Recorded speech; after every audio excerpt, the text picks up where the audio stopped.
ఇవాళ పార్లమెంట్లో vote on account budget ప్రవేశపెట్టనుంది కేంద్ర ప్రభుత్వం.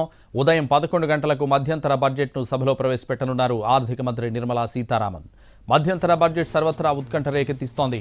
సార్వత్రిక ఎన్నికల్లో హ్యాట్రిక్ విజయంపై కన్నేసిన మోడీ సర్కార్ ఈ పద్దులో జనాకర్షక నిర్ణయాలు ప్రకటించే అవకాశం ఉంది. పేదల ఆశలు, మధ్యతరగతి ఆకాంక్షలు, వ్యాపార వర్గాల భారీ అంచనాల నడుమ 2024-25 బడ్జెట్కు రంగం సిద్ధమైంది. అయితే వాటి జోలికి వెళ్లకుండా మూలధన వ్యయం పెంపు ద్వారా ఆర్థిక వ్యవస్థను వృద్ధి పథంలో పరుగులు పెట్టించేందుకే ప్రాధాన్యం ఇస్తుందా, లేదంటే సంక్షేమం, అభివృద్ధి అంశాల్లో సమతుల్యత పాటిస్తుందా? ఇలాంటి అంశాలపై అంతటా విస్తృత స్థాయిలో చర్చ నడుస్తోంది. తాత్కాలిక పద్ధతి అయినా ఎన్నికల ఏడాది కావడంతో కేంద్రం తమపై ఎంతో కొంత కరుణ చూపుతుందన్న అంచనాలున్నాయి.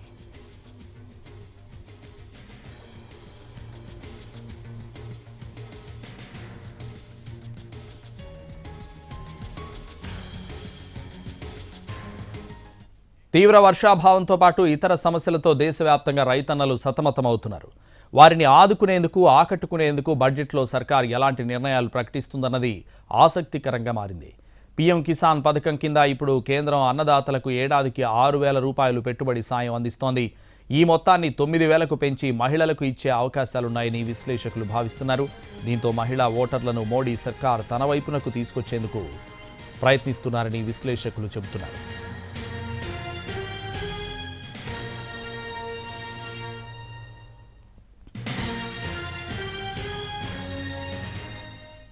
ఆయుష్మాన్ భారత్ కింద ప్రస్తుతం కల్పిస్తున్న 5 లక్షల ఆరోగ్య బీమా కవరేజీని 10 లక్షలకు పెంచుతూ ప్రకటనలు ఉండొచ్చని అంచనా వేస్తున్నారు.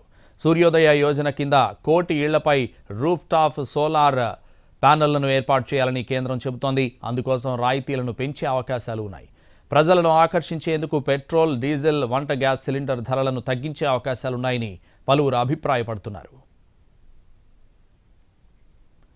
దేశంలో పారిశ్రామిక ఉత్పత్తి మందగించింది. అందుకు ప్రధాన కారణం గ్రామీణ ప్రాంతాల్లో డిమాండ్ పడిపోవడమే. ఏడాది క్రితంతో పోలిస్తే 2023 నవంబర్లో గ్రామీణ ప్రాంతాల్లో ఎఫ్ఎంసీజీ విక్రయాలు 9.6% తగ్గాయి. గ్రామీణుల ఆదాయం, కొనుగోలు శక్తి పెంపుపై కేంద్రం దృష్టి సారించాలని మార్కెట్ నిపుణులు అంచనా వేస్తున్నారు. వ్యవసాయేతర ఆదాయాన్ని పెంచుకునేలా చిన్న, సన్నకారు రైతులను ప్రోత్సహించాలి. మరోవైపు విద్యా, వైద్య రంగాలకు కేటాయింపులు పెరగాలి.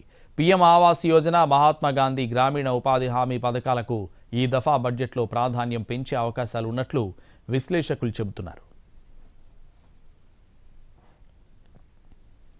ఇటు రష్యా, యుక్రెయిన్ యుద్ధం, గాజా సంక్షోభం వంటి పరిస్థితులతో అంతర్జాతీయంగా ఒడిదొడుకులున్నా ప్రస్తుతం భారత వృద్ధి అంచనాలు ఆశాజనకంగానే ఉన్నాయి. 2023-24 ఆర్థిక సంవత్సరంలో దేశ జీడీపీ వృద్ధి రేటు 7 నుంచి 7.3% మధ్య ఉంటుందని ఆర్బీఐ అంచనా వేసింది. 2047 నాటికి అభివృద్ధి చెందిన దేశంగా అవతరించాలని, 2025 కల్లా $5 లక్షల కోట్ల ఆర్థిక వ్యవస్థగా ఎదగాలని మోడీ భావిస్తున్నారు. రిటైల్ ద్రవ్యోల్బణం 2023 డిసెంబర్లో 5.7% తాకింది. దానికి కళ్లెం వేసే చర్యలు చేపట్టాల్సింది.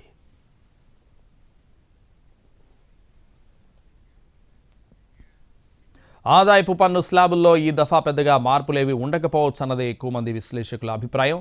అయితే అల్ప, మధ్య ఆదాయ వేతన జీవులకు ఊరట కల్పించేలా ప్రామాణిక తగ్గింపు, స్టాండర్డ్ డిడక్షన్ పరిమితిని 1,00,000కు పెంచొచ్చనే విశ్లేషణలు వినిపిస్తున్నాయి. ఈ పరిమితి 5 ఏళ్లుగా 50,000 రూపాయలుగానే ఉంది.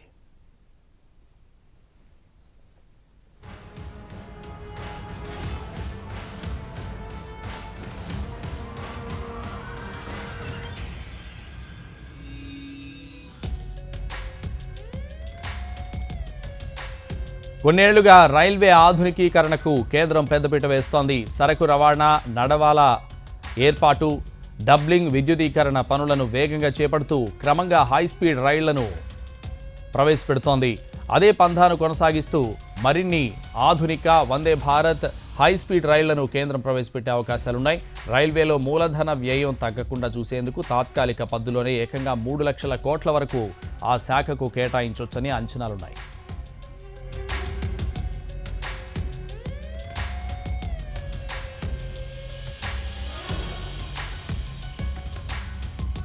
భవిష్యత్తులో ఆర్థిక వృద్ధికి ఊపు తీసుకురాగల సమర్థత ఉన్న పునరుత్పాదక ఇంధనాలు, ఫిన్టెక్, ఎలక్ట్రిక్ వాహనాలు, ఆరోగ్య సేవలు, బీమా, బయోటెక్నాలజీ, కృత్రిమ మేధ లాంటి రంగాలకు బడ్జెట్లో మరిన్ని ప్రోత్సాహకాలు ప్రకటించాల్సింది. ఆయా రంగాల్లో పెట్టుబడులు పెరిగేలా చూడాలి. భారత ఎగుమతుల్లో దాదాపు 40% వాటా సూక్ష్మ, చిన్న, మధ్య తరహా పరిశ్రమల ఉత్పత్తులు. అయితే ఆ రంగంలోని వారికి రుణ వెసులుబాటు పెంచితే మరింత ఆదాయం పెరుగుతుందని మార్కెట్ నిపుణులు భావిస్తున్నారు.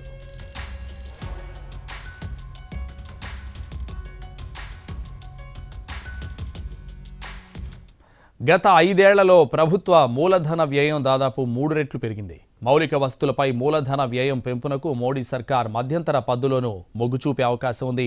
మూలధన వ్యయం పెరిగితే జీడీపీ వృద్ధి రేటు పెరుగుతుంది, కొత్త ఉద్యోగాలు పుట్టుకొస్తాయి.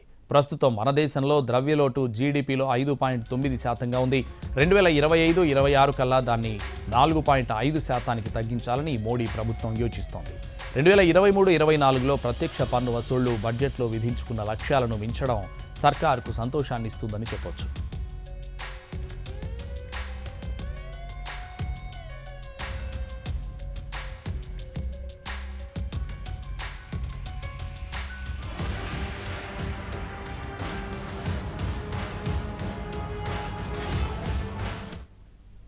ఈ మధ్యంతర బడ్జెట్లో తెలుగు రాష్ట్రాల్లోని పలు సంస్థలకు కేంద్ర బడ్జెట్లో కేటాయింపులుంటాయని భావిస్తున్నారు. సార్వత్రిక ఎన్నికల నేపథ్యంలో ఓటర్లను ప్రసన్నం చేసుకునేందుకు కేంద్రం కొంతమేర వరాలు కురిపిస్తుందనే అభిప్రాయాలు వ్యక్తమవుతున్నాయి.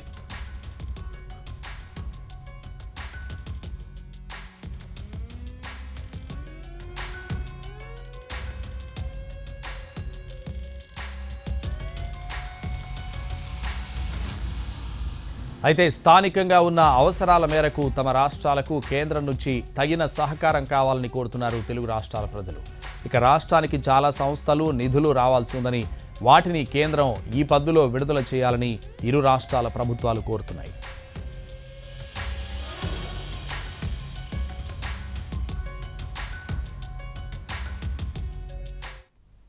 ఆంధ్రప్రదేశ్ రాష్ట్రం విషయానికి వస్తే విశాఖ ప్రజలు సెంటిమెంట్గా మారిన విశాఖ ఉక్కు కర్మాగారానికి 683 కోట్లు కావాలని ప్రజలు కోరుతున్నారు.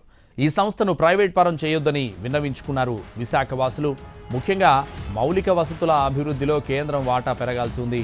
ఓడరేవుల అభివృద్ధి వేగవంతం కావాలి. మరీ ముఖ్యంగా ఉత్తరాంధ్రకు అభివృద్ధి నమూనాగా భావించే భోగాపురం విమానాశ్రయ నిర్మాణం త్వరితగతిన పూర్తి కావాలని కోరుతున్నారు స్థానికులు. విభజన చట్టంలో సూచించిన విధంగా ఆంధ్రప్రదేశ్లో సెంట్రల్ యూనివర్సిటీ, పెట్రోలియం యూనివర్సిటీలకు నిధుల కేటాయింపు జరగాలి. హైదరాబాద్లోని Indian institute of millet research తరహాలో ఆంధ్రప్రదేశ్లోనూ వ్యవసాయ పరిశోధన సంస్థ ఏర్పాటు కావాలని రాష్ట్ర వాసులు కోరుతున్నారు.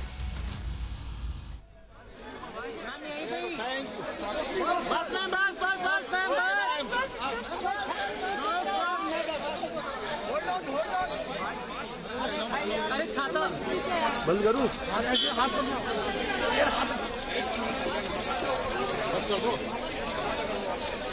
अरे ये नहीं, छाता बंद कर दो यार। छाता पीछे कर दो। क्या करो?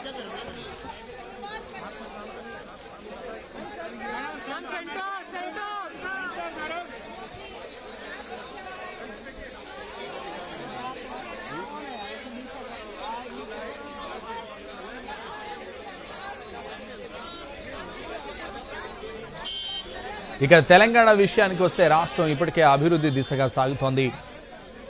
అభివృద్ధిని ఉరకలెత్తించేలా రాష్ట్రంలో మరిన్ని పారిశ్రామిక వార్డుల ఏర్పాటుకు డిమాండ్లున్నాయి.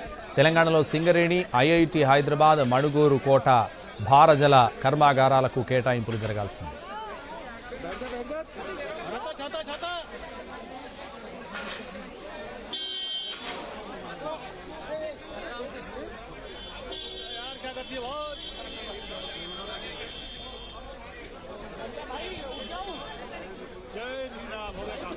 ఇక తెలుగు రాష్ట్రాలకు పునర్విభజన చట్టం ప్రకారం చెప్పినట్లుగా 2 రాష్ట్రాలకు గిరిజన విశ్వవిద్యాలయాలు ఏర్పాటు చేయాల్సింది.